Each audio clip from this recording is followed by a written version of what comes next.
আমি এখন পানের বর দেখতে যাব। এই তো আমি আর আমার বোনের ছেলে দুজনে মিলে আমরা চলে যাচ্ছি পানের বর দেখতে। আমরা এখন পানের বরে চলে আসলাম দেখতে। তো দেখেন আমার সাথে সাথে পানের বর। বরিশালের এই যে পানের বরের মধ্যে আমি দাঁড়িয়ে আছি, দেখতে পাচ্ছেন পানের বর সব পান। এখানে বরিশালের পান এগুলা। তা অনেকে এখন ছোট ছোট পান, এগুলা ছোট আরো বড় হবে। তা শীত দেখে মানে পানের গ্রোথটা মনে হয় কম, এর জন্য পুরোটাই পানের বর। তা বরিশাল মানে পান, পানের বর।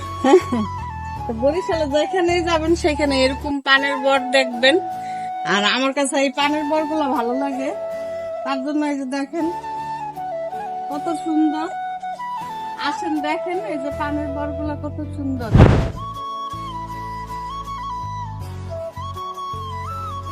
বরিশালে সৌন্দর্য আমার কাছে ভালো লাগে, এই পানের বরগুলো দেখতে। আমি যখনই আসি তখনই আমি মানে অনেক সুন্দর করে পানের বরের দিকে চোখ যায় আমার। তা সবাই ভালো থাকবেন। আমার এই ব্লগটি ভালো লাগলে অবশ্যই সবাই শেয়ার করে দিবেন।